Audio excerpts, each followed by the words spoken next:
39 anyos na si Vicky, pero hindi pa raw niya nasisilayan sa personal ang kanyang tatay Bobby. Ipinagbubuntis pa lang daw kasi siya ng kanyang nanay Victoria nung pinatay ito. Kaya ang itsura ng kanyang ama, binubuo na lang niya sa mga kwento at lumang litrato. Sa akong nadunggan is akong papa, 5'6" ang height, taas siya, matipuno, kulot ang buhok, taas siya ilong, gwapo po siya kay. Sige na ko giampo sa Ginoo nga, makikita unta ko sa akong papa. At tila dininig daw ng langit ang kanyang panalangin dahil si Vicky sa kauna-unahang pagkakataon, nakita ang kanyang ama. Hindi siya nito minulto ha, pero nakakapanindig balahibo pa rin. Nung hinukay kasi kamakailan ang labi ng ama ni Vicky na inilibing noon pang 1985 o 4 na dekada nang nakalilipas, nagulat sila sa kanilang nadiskubre. No, plaster pa yun. Oh, Nasyak tuloy ko, ma'am. Nabuog yun, ma'am. Tanaw na ko to yung naong niya. Buog pa yun. Yung napay ang buhok, napatuloy yung sapatos. Nagtaka kami kung bakit hindi siya naagnas. Yung mama ko nga 5 taon naagnas na. no, plaster pa yun. Oh, Ang hinihinalang dahilan ng ilan kung bakit nangyari ito. Dahil daw sa anting-anting ni Bobby. Parang mo yung may agimat ba? Matagal na maagnas. Si Bobby, dating sundalo, pero taong 1985, habang pabalik sa kanyang trabaho sa Zamboanga del Sur, si Bobby pinatay. Pauwi na siya. Umara, pagkatapos bumaba siya. Dahil ningon siya, ay makadlok kay kailan ako ni. Amo na to. Naulila ni Bobby ang 4 niyang mga anak at ang misis niyang si Victoria, na ipinagbubuntis pa lang noon ang bunso nilang si Vicky. Ang mga labi ni Bobby nakahimlay sa sementeryong ito. Pero nitong March 27, nagdesisyon sina Vicky na hukayin ang puntod ng ama para doon na rin ilagak ang mga labi ng kanilang inang si Victoria na namatay nito lang March 26 dahil sa lung cancer. Kinalit man guto yung kamatayo na kalitan lang miato din. So wala mi naka-ready og mga lubnganan niya. So nag-inquire mi yan ng bahin sa akong papa nga gilubong. So giingnan man gud mi sa akong auntie nga pwede ra daw ilubong dito. Isa sa mga naghukay ang manugang ni Bobby na si Joel. And then nagpalit mi og karton og silupin kaya amo siya hipuson dito. Kaya gadahom ko na kalansay na iyang 40 years. Pero nung binuksan na raw nila ang kabaong ni Bobby, nanlamig sila sa pakot.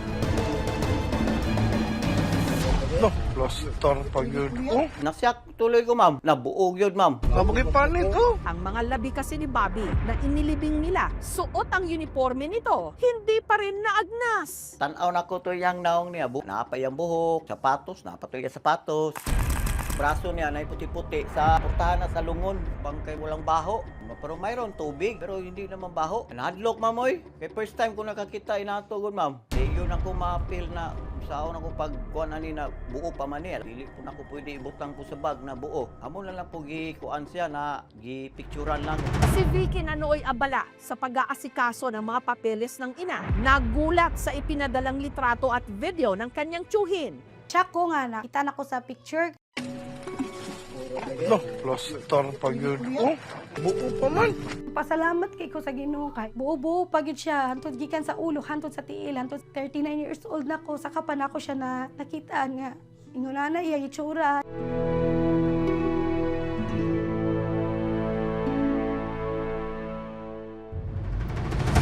Ang balita tungkol sa hindi naagnas na labi ni Bobby, laman ngayon ng mga usap-usapan sa kanilang bayan. Parang mo yung may agimat ba? Matagal na maagnas.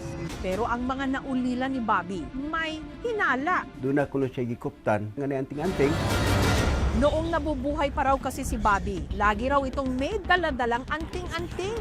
Napamana sa kanya ng kanyang tiyuhin, proteksyon dahil delikado ang trabaho niya bilang sundalo. Doon ay nagsulti sa ako nga gihinatag na to sa among uyuan sa una. Ang tinutukoy na agimat, isang libreta na naglalaman ng mga orasyon.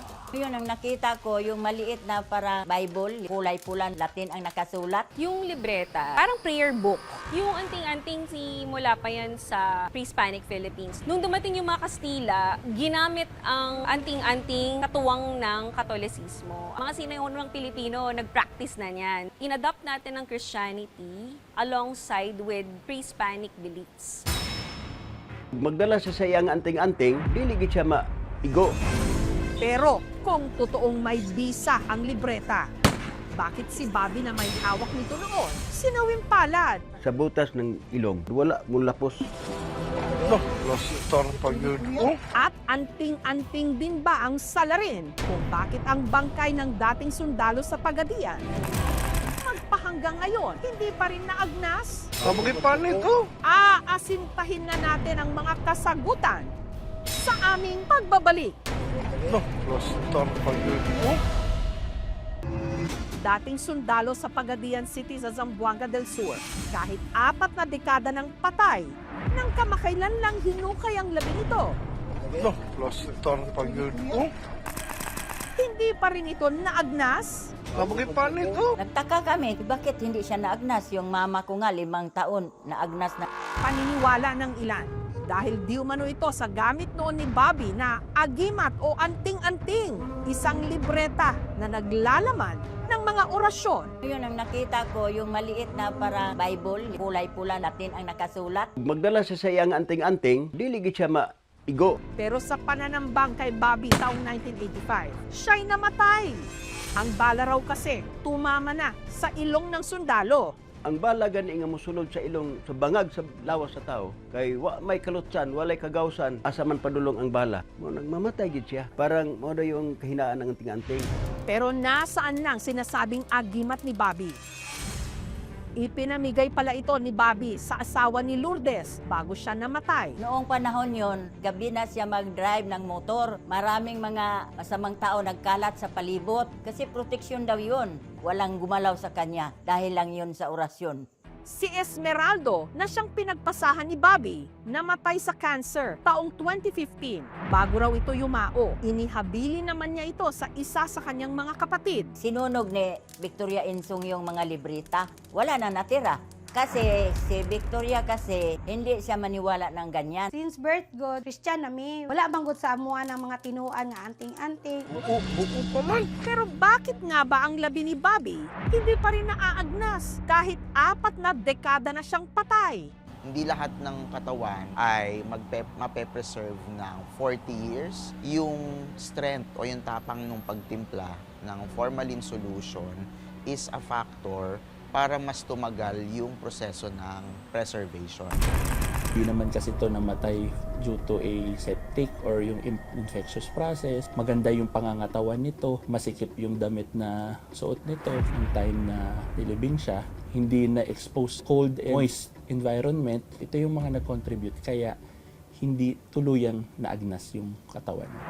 Maraming mga tao ang nag-aakala na ang mga anting-anting ay nakapagpapalalim ng kanilang pananampalataya. Ang paniniwala po sa mga anting-anting ay isang bagay na hindi po iminumungkahi ng simbahan. Dili jud siguro yun na sa anting-anting oy. Kanang naara gyud siguro i-purpose ang Ginoo nga nung wala pa gyud na-decompose ang iyang lawas. Tindo gahulat sila sa ako ang mama. Bilang respeto sa yumaong ama, hindi na nila ginalaw ang mga labi nito. Sa halip, ipinatong na lang nila rito ang kabaong ng misis nitong si Victoria.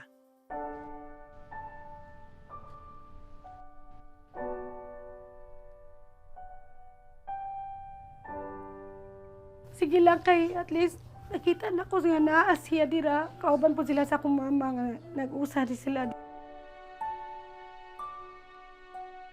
Nalipay na po mi nga silang duwa magkita ra sila puhon. Lumisan man ang ating mga mahal sa buhay, ang kanilang mga alaala, hindi kukupas at maaagnas. Ilang dekada man No, lastar pa yun. Oh, ang lumipas.